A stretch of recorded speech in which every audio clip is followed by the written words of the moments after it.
यापूर्वीच्या लेक्चरला आपण मेडियन म्हणजे काय ते समजावून घेतलंय. ओके, मेडियन म्हणजे काय, ज्याला मराठीमध्ये आपण मध्यगा असं म्हणतो.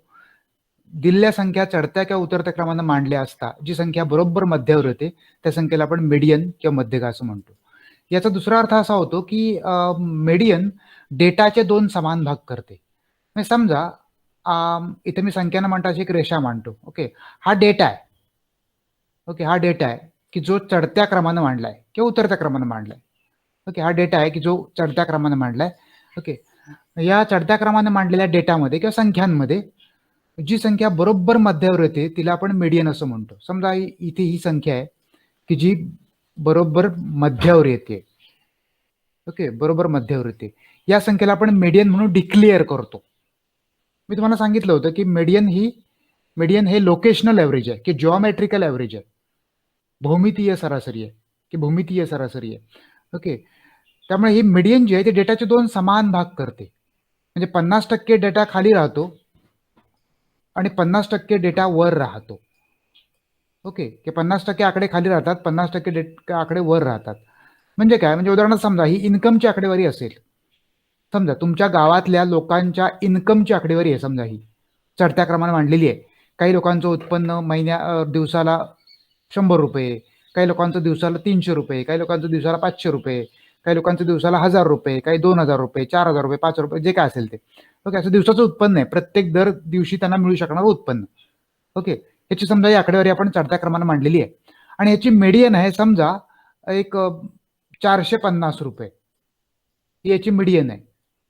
ओके, तर याचा अर्थ काय होतो, याचा अर्थ असा होतो की 50% लोकांचं उत्पन्न 450 पेक्षा कमी आहे आणि 50% लोकांचं उत्पन्न 450 पेक्षा जास्त आहे, असा याचा अर्थ होतो.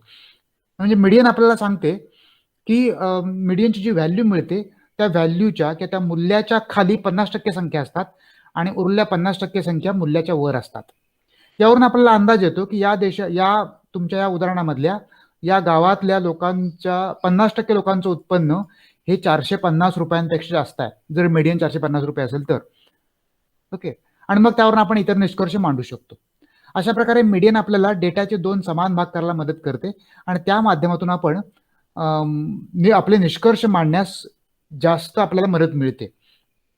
ओके, आता इथे ह्या डेटाचे मीडियन दोन समान भाग करते, बरोबर आहे. पण आपण या डेटाचे 4 समान भाग केले किंवा 10 समान भाग केले किंवा 100 समान भाग केले तर हा डेटा अधिक मायन्यूट लेवलला किंवा अधिक छोट्या छोट्या संख्यांमध्ये विभागला जाईल आणि मग आपल्याला अधिक चांगल्या रीतीने अनालिसिस करता येईल. उदाहरणार्थ हाच जो डेटा आहे हाच डेटा मी इथे खाली मांडला. ओके, हा डेटा मी रेषेच्या स्वरूपात मांडतोय, ऍक्च्युली त्या संख्या आहेत असा विचार करा. ओके, हा डेटा मी इथे खाली मांडला. इथे मीडियन 450 आहे. ठीक आहे, मीडियन दोन समान भाग करते. समजा डेटाचे मी 4 समान भाग केले, 4 समान भाग, 25%, 25%, 25% आणि 25%.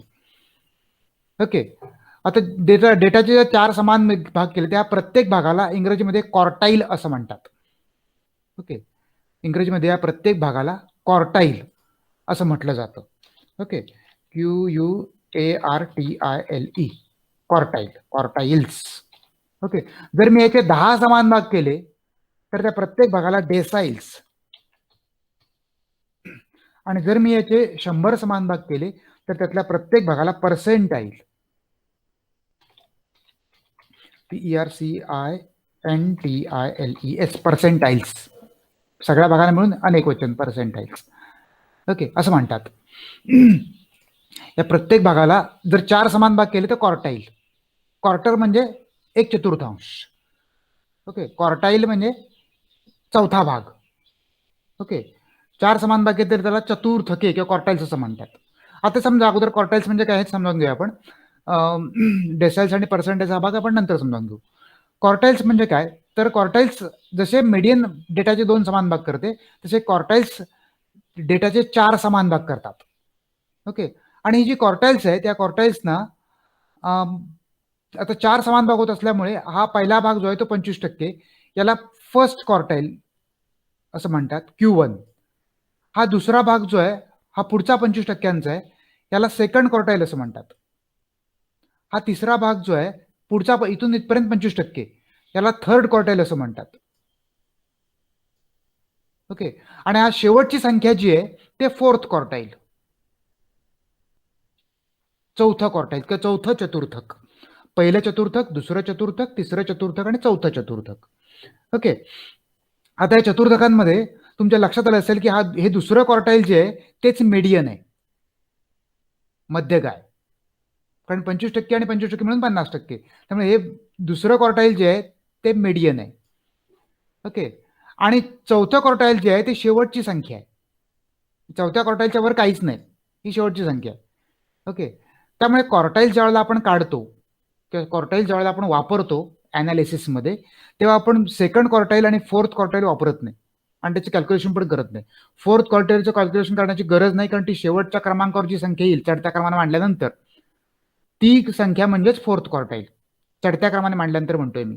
चढत्या क्रमाने मांडल्यानंतर जी शेवटच्या क्रमांकावर संख्या येईल ती संख्या म्हणजे फोर्थ क्वार्टाईल. त्यामुळे तिचं कॅल्क्युलेशन करण्याची गरजच नाही आणि तिचा ॲनालिसिससाठी पण काही उपयोग नाही, कारण त्याच्या वर काहीच नाही शिल्लक. ओके. आणि दुसरं क्वार्टाईल पण काढण्याची गरज नाही, कारण आपण एकदा मीडियन काढली की तेच दुसरं क्वार्टाईल आहे. त्यामुळे दुसरं क्वार्टाईल पण काढलं जात नाही. मग काढले जातात फक्त दोनच क्वार्टाईल, फर्स्ट क्वार्टाईल आणि थर्ड क्वार्टाईल. ओके. आता फर्स्ट क्वार्टाईल आणि थर्ड क्वार्टाईल काढल्यानंतर त्याचा काय आपल्याला उपयोग काय होतो आपण समजावून घ्या, मग कॅल्क्युलेट कशी करायची ते आपण बघू. ओके. फर्स्ट क्वार्टाईल काढल्यानंतर किंवा थर्ड क्वार्टाईल काढलं, ओके, सेकंड क्वार्टाईल काढण्याची गरज नाही. फर्स्ट क्वार्टाईल काढलं, समजा फर्स्ट क्वार्टाईल आपल्या याच उदाहरणामध्ये तुमच्या गावातल्या दैनंदिन लोकांच्या दररोजच्या कुटुंबाच्या दररोजच्या उत्पन्नाच्या संदर्भातली आकडेवारी आहे. ओके. त्याची मीडियन 450 म्हटलं आपण. समजा इथे त्याची फर्स्ट क्वार्टाईल आलं 250. आता फर्स्ट क्वार्टाईलची व्हॅल्यू ही मीडियनपेक्षा कमी येणार, कारण ती अगोदर चढत्या क्रमाने मांडलेल्या संख्या आहेत आणि 25% 50%च्या अगोदर येतात, परंतु त्यामुळे इथे ती अगोदर येणार, त्याच्या कमी असणार. समजा ही 250 आली आणि थर्ड क्वार्टाईल हे मीडियनपेक्षा मोठा असणार आहे. ओके. थर्ड क्वार्टाईल हे मीडियनपेक्षा मोठा असणार आहे, कारण ते 25, 25 आणि 25 म्हणून 75% होतात.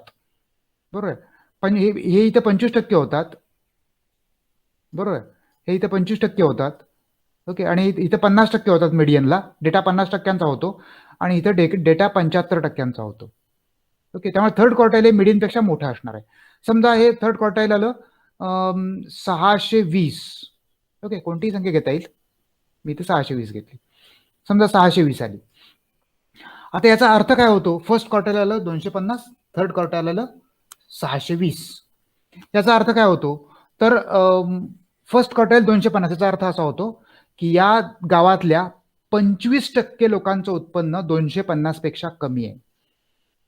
25% लोकांचं उत्पन्न 250 पेक्षा कमी आहे आणि उरलेल्या 75% लोकांचं उत्पन्न हे 250 पेक्षा जास्त आहे, असा याचा अर्थ होतो. किंवा या थर्ड क्वार्टाईलचा अर्थ काय होतो, तर 75% लोकांचं उत्पन्न 620 रुपयांपेक्षा कमी आहे. 75% लोकांचं जर थर्ड क्वार्टाईल 620 आलं तर त्या उदाहरणामध्ये, ओके, 75% लोकांचं उत्पन्न हे 620 रुपयांपेक्षा कमी आहे आणि उरलेल्या 25% लोकांचं उत्पन्न हे 620 रुपयापेक्षा जास्त आहे. ओके. उरले 25% लोक जे आहेत त्यांचं उत्पन्न हे 620 रुपयांपेक्षा जास्त आहे रोजचं उत्पन्न. अशा प्रकारचे निष्कर्ष आपण मांडू शकतो आणि त्यासाठी आपल्याला ही क्वार्टाईल्स, डेसाइल्स आणि पर्सेंटाईल्स उपयोगी पडतात. ओके. आता डेसाइल्स मध्ये काय होतं, कन्सेप्ट तिन्ही पण पटकन समजावून घेऊया. डेसाइल्स मध्ये काय होतं, क्वार्टाईल्स म्हणजे काय आपण बघितलं. आपण काय क्वार्टाईल्स मध्ये काय बघितलं, फर्स्ट क्वार्टाईल आणि थर्ड क्वार्टाईल फक्त आपण कॅल्क्युलेट करतो, तेच आपण आज कॅल्क्युलेट करायला शिकणार आहोत. डेसाइल्स मध्ये काय होतं, डेसाइल्स मध्ये 10 समान भाग होतात.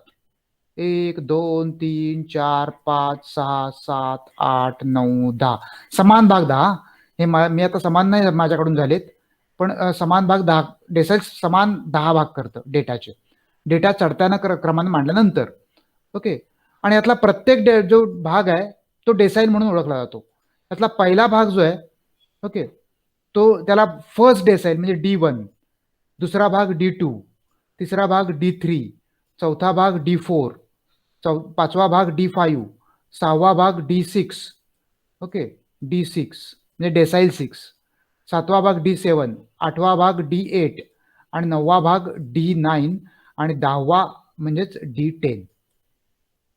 ओके. आता तुमच्या इथे लक्षात आलं असेल की हा जो 10वा भाग आहे ती शेवटची संख्या आहे. ओके. त्यामुळे हे D10 काढण्याची पद्धत नाहीये, परंतु बाकीची डिसाइल्स काढली जाऊ शकतात. ओके.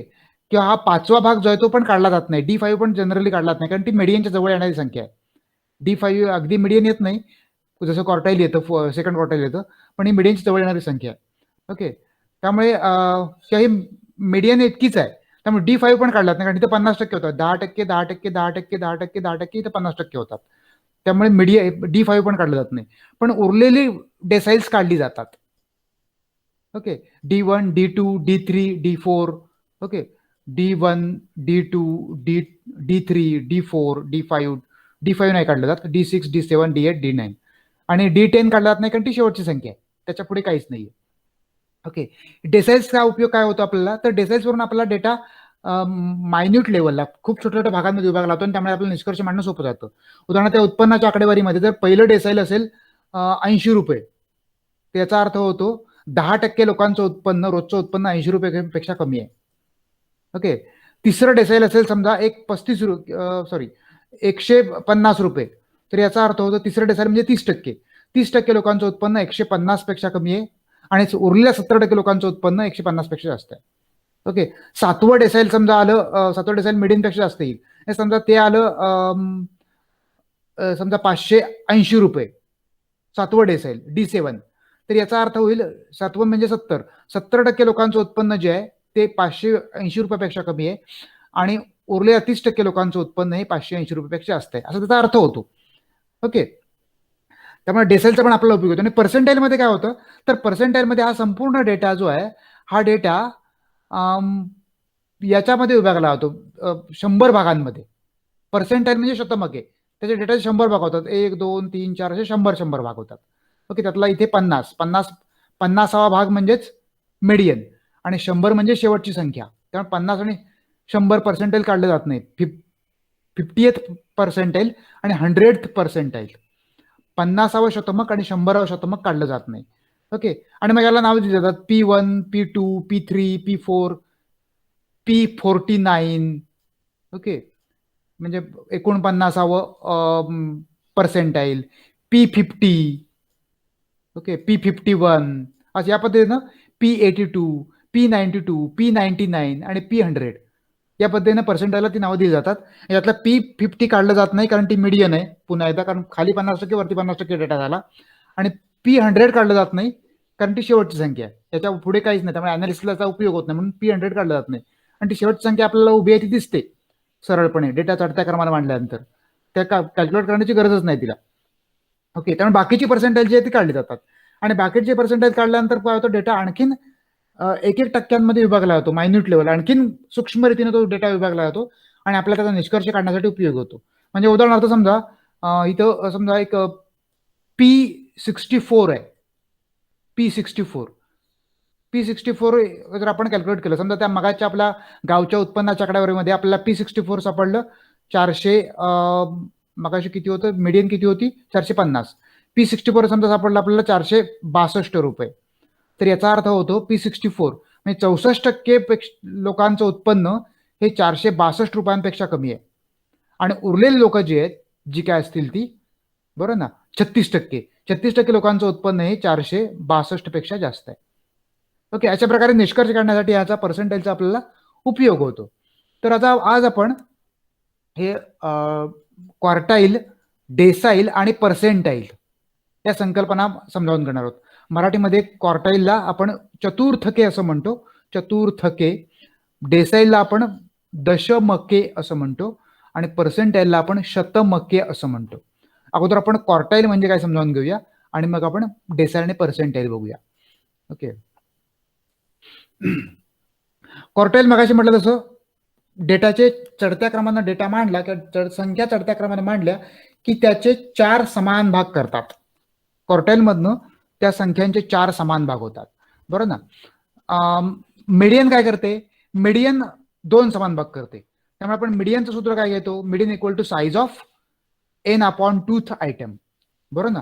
इथं आपण ज्यावेळेला आपण क्वार्टाईल कुठली तयार करतो, तर आपण फक्त Q1 आणि Q3 ही 2च क्वार्टाईल आपण कॅल्क्युलेट करत असतो. सेकंड क्वार्टाईल आपण कॅल्क्युलेट करत नाही आणि फोर्थ करत नाही, याचं कारण मी तुम्हाला यापूर्वी सांगितलं. ओके, तर Q1 आणि Q3 ही 2च क्वार्टाईल आपण कॅल्क्युलेट करत असतो. ओके, आता यातलं Q1 जर आपल्याला कॅल्क्युलेट करायचं असेल तर इथं आता मी जो आपण जो हे बघणार आहोत तो वर्गीकृत सारणीमधली उदाहरणं बघणार आहोत. ओके. अवर्गीकृत सारणीमधली आणि विस्कळीत संख्यांमधली उदाहरणं आता बघण्याची गरज नाहीये, कारण त्या वर्गीकृत सारणीमधली ग्रुप डेटा मधली कॅल्क्युलेशन तुम्हाला बघितली की तुम्हाला यापूर्वी त्याच्यापूर्वीचा अंदाज येईल. ओके. म्हणून इथं आता आपण वर्गीकृत सारणीमधली क्वार्टाईल्स बघणार आहोत. अगोदर सूत्र बघूया.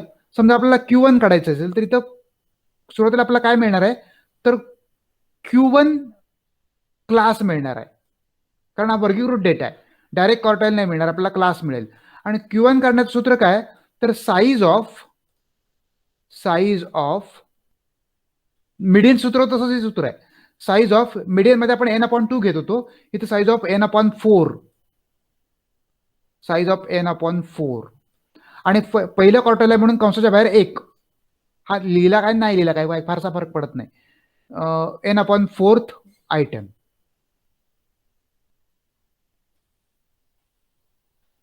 ओके. n/4 आयटम हे Q1 क्लास सूत्र आहे. आता Q1 क्लास मिळाल्यानंतर वर्गीकृत सारणीमध्ये आपल्याला एक वेगळं सूत्र वापरावं लागतं, जसं आपण मीडियनला वापरतो. इथं प्रत्यक्ष Q1 कॅल्क्युलेट करण्यासाठी सूत्र मिळतं Q1 = L1 plus 1 into bracket n/4. Okay. 1 into bracket n/4 minus CF upon F into I. म्हणजे मीडियनचं जे सूत्र होतं तेच सूत्र आहे, फक्त फरक कुठे आहे, इथं क्वार्टाईलच्या ह्याच्यामध्ये आहे. हा एवढाच फरक आहे. बाकी मीडियनचं सूत्र आहे, हे L1 आहे. येतं लक्षात? त्यामुळे मीडियन सूत्र तुम्ही लक्षात ठेवलं की हे तेच सूत्र आहे, फक्त क्वार्टाईलमध्ये आपण इथे 4 ने भागतो, एवढाच फरक आहे. ओके. हेच जर थर्ड क्वार्टाईल आपल्याला काढायचं असेल तर इथं Q3 क्लास येईल आणि इथं कंसाच्या बाहेर जो N1 आहे त्याच्याऐवजी 4 येईल, सॉरी 3 येईल. ओके. म्हणजे इथे सूत्रामध्ये सुद्धा 3 येईल आणि हेच सूत्र वापरून आपण थर्ड क्वार्टाईल काढू शकतो. ओके. आता आपण एक उदाहरण घेऊया. ठीक आहे. म्हणजे उदाहरणात तुम्हाला समजायला जास्त, ज्याच्यामध्ये आपण फर्स्ट क्वार्टाईल आणि थर्ड क्वार्टाईल दोन्ही काढणार आहोत, असं एक उदाहरण घेऊया. ठीक आहे. वर्गीकृत सारणीमधलं आपण उदाहरण घेतो आहोत. मी उदाहरण नवीन पेजवरच घेतो. ठीक आहे. वर्गीकृत सारणीमध्ये इथं क्लास 0 ते 10. क्लास वेगळ्या प्रकारचे असू शकतात. मी आपलं 0 ते 10, मला इथं हे काढणं अवघड जातं म्हणून मी घेतोय. माऊसच्या सहाय्याने सगळं कॅल्क्युलेट करणं. 10 ते 20, 20 ते 30, ओके, 30 ते 40, 40 ते 50, ठीक आहे, आणि 50 ते 60.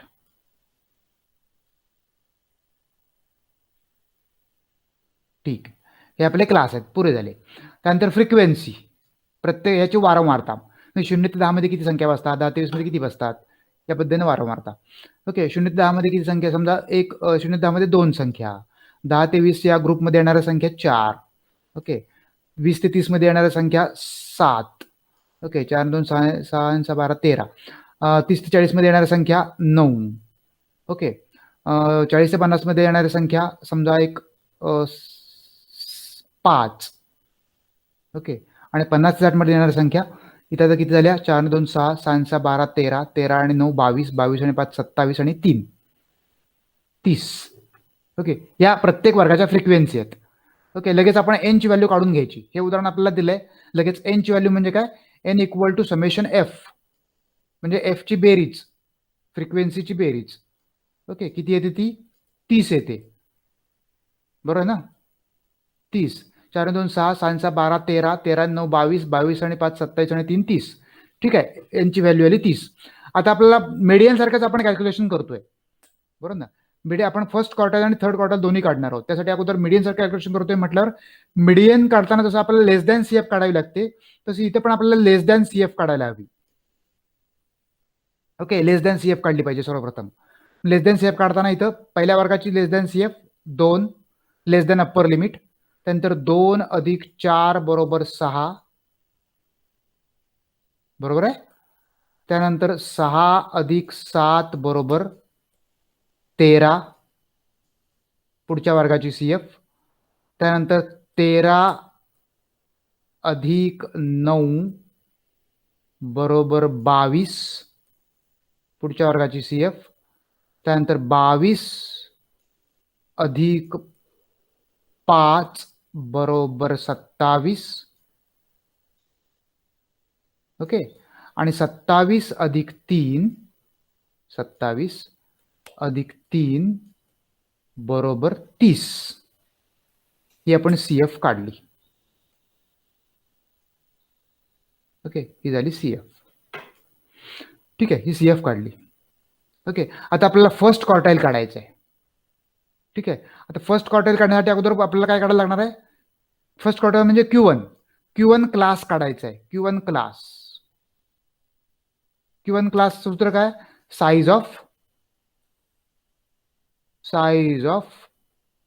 1 कंसात n/4 item. n/4 item. Okay, ठीक आहे. इक्वल टू साइज ऑफ आहे तसे राहतील शब्द. 1 कंसात n ची व्हॅल्यू किती आली? 30 आली. बरोबर ना? n ची व्हॅल्यू 30 आहे. Okay, 30/4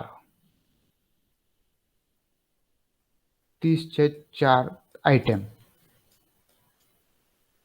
okay, item equal to 30/4. 30 ला 4 ने भागल्यानंतर किती येणार बघा? 7.5. बरोबर ना? म्हणजे 7.5. 7.5 गुणिले 1 बरोबर 7.5. 7.5 आयटम. बरोबर, 7.5 आयटम.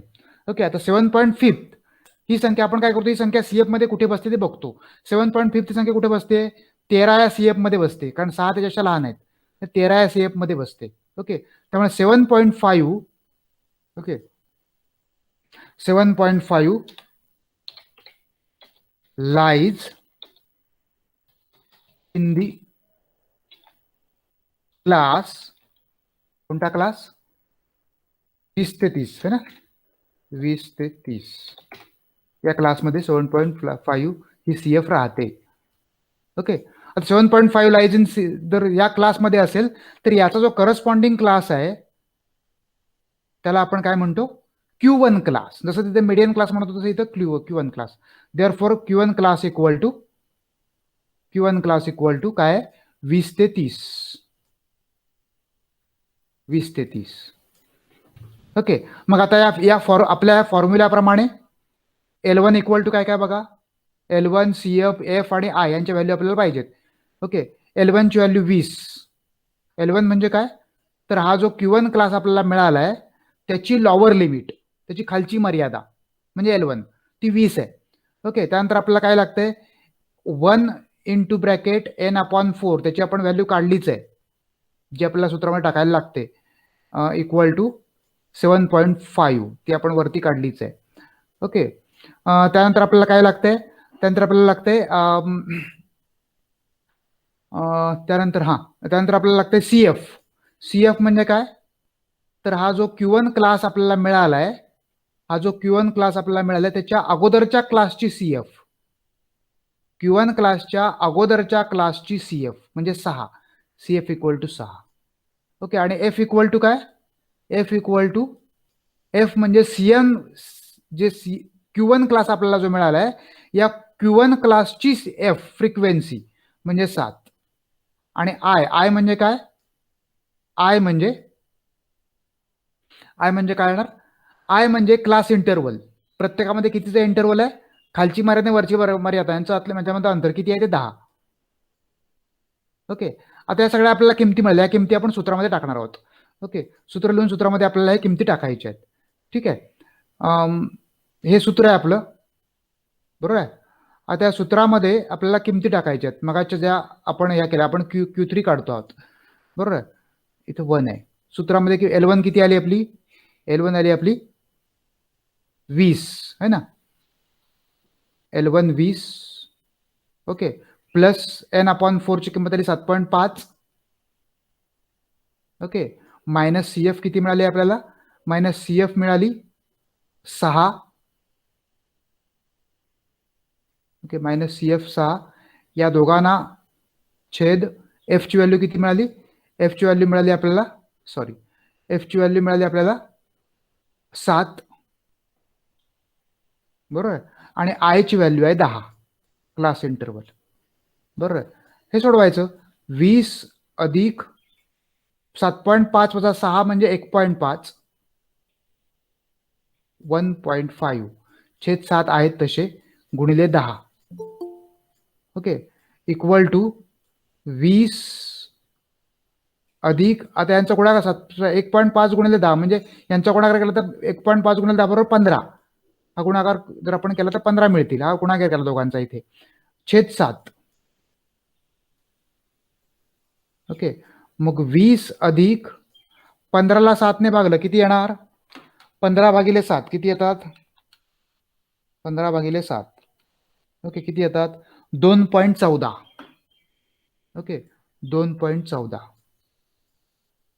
आणि या दोघांची बेरीज करून जे मिळतंय ते म्हणजेच फर्स्ट क्वार्टाईल. किती आहे ते? 20 अधिक 2.14 म्हणजे 22.14, ओके. फर्स्ट क्वार्टाईल आलं 22.14. या डेटाचं first quartile 22.14, Q1 equal to 22.14. आलं लक्षात? याच पद्धतीनं Q3 कॅल्क्युलेट करायचं. Q3 कॅल्क्युलेट करणं कठीण नाही, फक्त इथे काय होतं, इथे 3 येतात.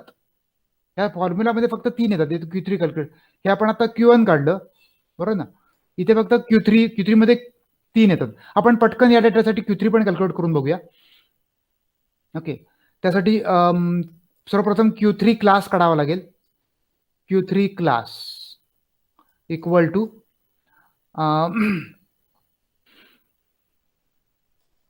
टू साइज ऑफ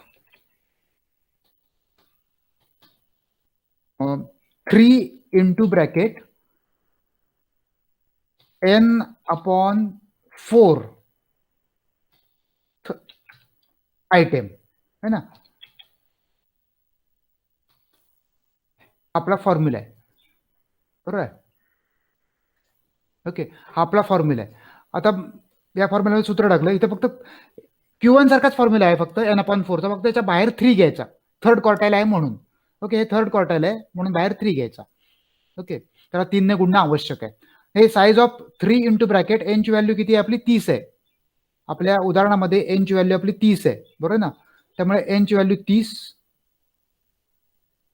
30/4 गुणिले item, okay, equal to size of 3 गुणिले कंसात 30ला 4 ने भागल्यानंतर 7.5 येतात, है ना, मगाशी आपण बघितलं, ओके. Item, okay.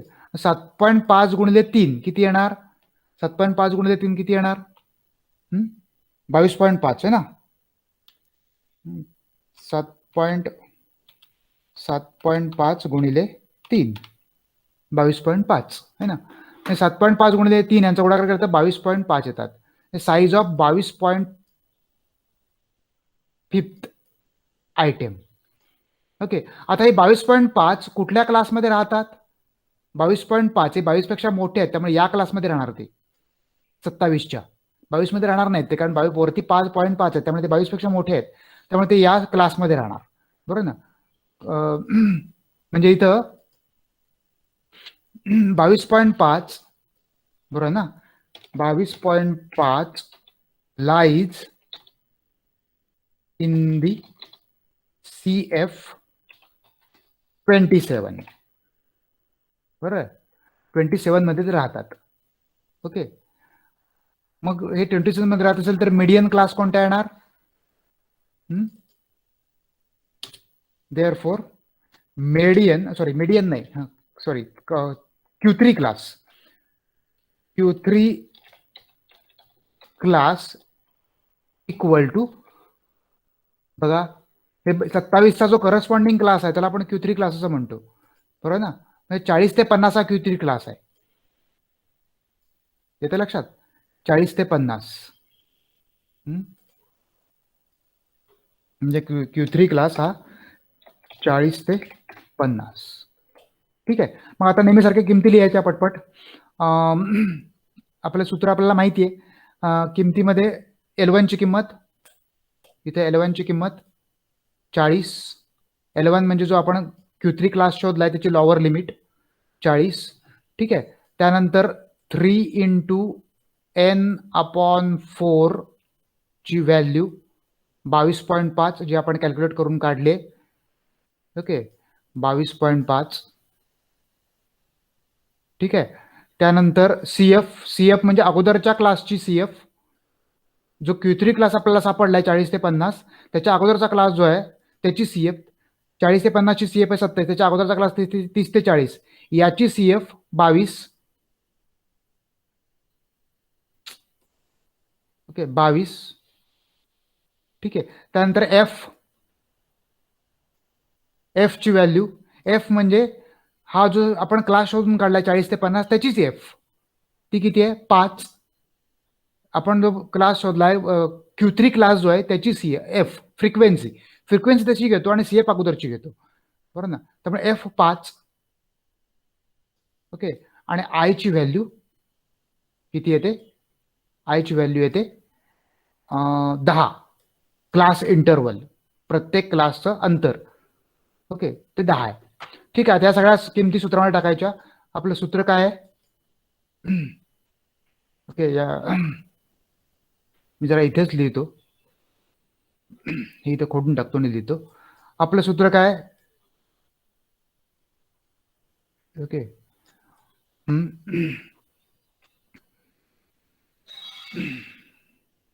आपलं सूत्र आहे Q3 equal to, third quartile आपण कॅल्क्युलेट करतो आहोत है ना.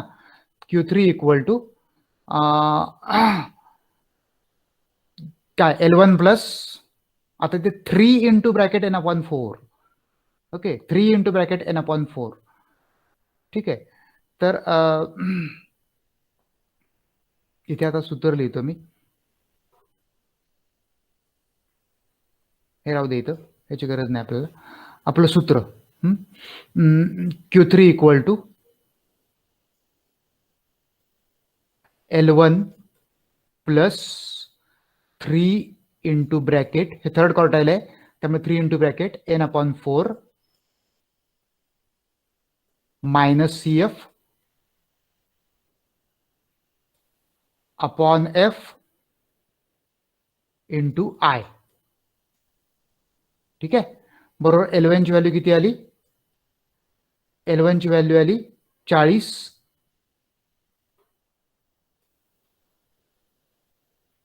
प्लस n/4 ची व्हॅल्यू आली 22.5.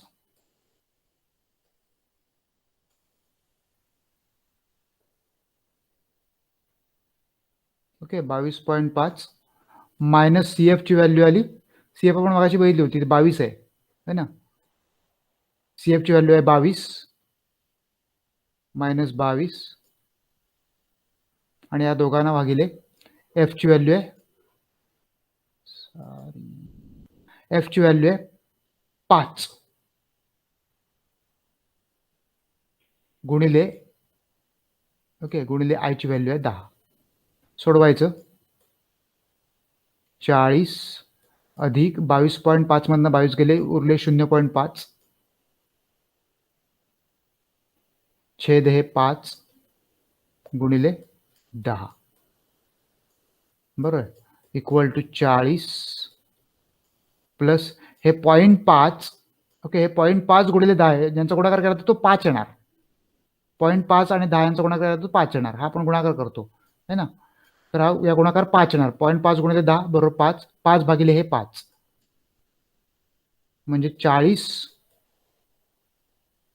अधिक 5 भागिले 5 1, 41. 40 अधिक 1 41. त्यामुळे Q3 आली 41. ओके, Q3 आली 41. याचा लक्षात, या पद्धतीने आपण Q3 काढू शकतो. ओके, Q1 आणि Q3 काढली की आपल्याला त्या डेटामध्ये 25% खाली किती लोक आहेत, 25% किती लोक, किती संख्या आहेत, 75% किती संख्या आहे ते आपल्याला सांगता येतं. वरच्या 75% खालच्या 75% आपल्याला सांगता येतं. ओके, आता डेसाईल कॅल्क्युलेट करत असताना हेच सूत्र वापरतात. ओके, डेसाईल मध्ये 10 भाग होतात. ओके, डेसाईल कॅल्क्युलेट करत असताना हेच सूत्र आपण वापरतो. ठीक आहे. म्हणजे उदाहरणार्थ इथं आता ओके, डेसाईल करत असताना सुद्धा आपल्याला साईज ऑफ, ते समजा आपल्याला किती डेसाईलमध्ये आपण 5वं डेसाईल आणि 10वं डेसाईल कॅल्क्युलेट करत नाही, मी तुम्हाला सांगितलं. बाकी डेसाईल आपण कॅल्क्युलेट करतो. पर्सेंटाईलमध्ये सुद्धा आपण 50वं पर्सेंटाईल आणि 100वं पर्सेंटाईल आपण कॅल्क्युलेट करत नाही, बाकी सगळी करू शकतो. ओके, तर इथे आता आपल्याला अगोदर आपण डेसाईलचा विचार करूया. समजा आपल्याला सेकंड डेसाईल काढायचं आहे. ओके, सेकंड डेसाईल म्हणजे D2 ते काढायचं असेल तर आपल्याला इथं साईज ऑफ ह्याचं सूत्र वापरायला लागेल. Size of, okay, size of सूत्र वापरायला लागेल. साईज ऑफ इथं आता 2 इंटू ब्रॅकेट n अपॉन, इथं n भागिले 10 करायचे, कारण आपण 10 समान भाग करतो म्हणून भागिले 10 आयटम, हे नेहमीच सूत्र. या सूत्रानुसार जी व्हॅल्यू काढू ते सूत्र वापरून आपण क्लास कोणता आहे तो बघायचा, ज्याला आपण D2 क्लास असं म्हणतो. D2 class. ओके, आणि तो क्लास शोधल्यानंतर मग आपलं जे नेहमीच सूत्र आहे, हे जे सूत्र आहे, हे सूत्र वापरायचं. फक्त त्या सूत्रामध्ये फरक काय आहे? त्या सूत्रामधला फरक एवढाच आहे की इथे आपण आता n/4 च्या ऐवजी ही सेकंड डेसाईल काढत असतो, इथं 2 येणार आणि ते n/4 च्या ऐवजी 10 येणार. बाकी सूत्र याच पद्धतीनं आणि खाली कॅल्क्युलेशन करायची. समजा आपण 4थं किंवा 6वं डेसाईल काढतोय, तर साईज ऑफ इथं 6वं डेसाईल, Q3 नाही D6. ओके, तर इथं 3 च्या ऐवजी 6वं डेसाईल असल्यामुळे इथं 3 च्या ऐवजी 6 इंटू ब्रॅकेट n/4 च्या ऐवजी n/10, कारण आपण 10 समान भाग करतोय, n/10. ओके, या पद्धतीने 7वं असेल इथं 7 n/10, 8वं असेल तर 8 n/10. या पद्धतीने सूत्र घेऊन क्लास बघायचा. क्लास बघितल्यानंतर हे सूत्र वापरायचं. याच्यामध्ये तुम्ही कुठलं डेसाईल वापरता त्याप्रमाणे इथं व्हॅल्यू काढलेलीच असते, तीच व्हॅल्यू इथे घ्यायची आहे. तिथे फक्त त्याप्रमाणे 6वं डेसाईल असेल तर इथं 6 n/10 आणि बाकीचं आहे त्याप्रमाणेच कॅल्क्युलेट करून आपण डेसाईल्स काढू शकतो. पर्सेंटाईलमध्ये पण तेच आहे. पर्सेंटाईलमध्ये काय होतं, तर पर्सेंटाईलमध्ये इथे त्याप्रमाणे क्लास शोधावा लागतो. ओके, पर्सेंटाईलमध्ये समजा आपल्याला मगाशी म्हटलं तसं 50वं आणि 100वं पर्सेंटाईल आपण काढत नाही. समजा आपल्याला 41वं पर्सेंटाईल किंवा 48वं पर्सेंटाईल काढायचं आहे. ओके, 40th म्हणजे P48, 48वं पर्सेंटाईल काढायचं आहे. तर अगोदर P48 क्लास काढावा लागेल. त्यासाठी साईज ऑफ, इथे आता साईज ऑफ इथे असं करावं लागेल, साईज ऑफ 40th काढतोय आपण, तर इथे 48 म्हणजे 48 इंटू ब्रॅकेट n/100, इथं n/100 करायचं. 100 का? कारण आपण 100 समान भाग करतोय म्हणून. ओके, आणि या पद्धतीने ती व्हॅल्यू शोधून काढायची. ती व्हॅल्यू ह्याच्यामध्ये बघायची, CF मध्ये कुठे बसते ती बघायचं. ओके, या CF मध्ये कुठे बसते ती व्हॅल्यू हे शोधून काढायचं CF मध्ये, आणि त्याचा करस्पॉन्डिंग क्लास कुठला आहे तो बघायचा. त्यावरून आपल्याला 48 हे मिळेल. काय मिळेल? तो आपल्याला जो काय आहे 48 क्लास P48 क्लास मिळेल. आणि तो मिळाला की मग पुन्हा हेच सूत्र वापरायचं. इथे फक्त एवढंच येईल की 48 हे जे आहे इथे याच्याऐवजी 48 आणि इथं 100, ही व्हॅल्यू आपण ऑलरेडी अगोदरच काढलेली असते. 48 गुणिले 100 आणि त्याप्रमाणे त्या व्हॅल्यू घ्यायच्या, CF वरची CF, त्या क्लासची F आणि I, आणि कॅल्क्युलेशन करून त्याप्रमाणे आपण हे पर्सेंटेज सुद्धा काढू शकतो. असं आपण 50वं पर्सेंटेज काढण्याची गरज नाही, तुम्ही काढू शकता पण गरज नसते. 100वं पर्सेंटेज काढण्याची पण गरज नसते. पण उरलेली सगळी पर्सेंटेज जी 98 आहेत, 98 पर्यंत, 99 पर्यंत, 50वं आणि 100वं सोडून मग 91वं किंवा 87वं, 62वं, 12वं, 28वं असं कुठलंही पर्सेंटेज तुम्ही काढू शकता. फक्त इथे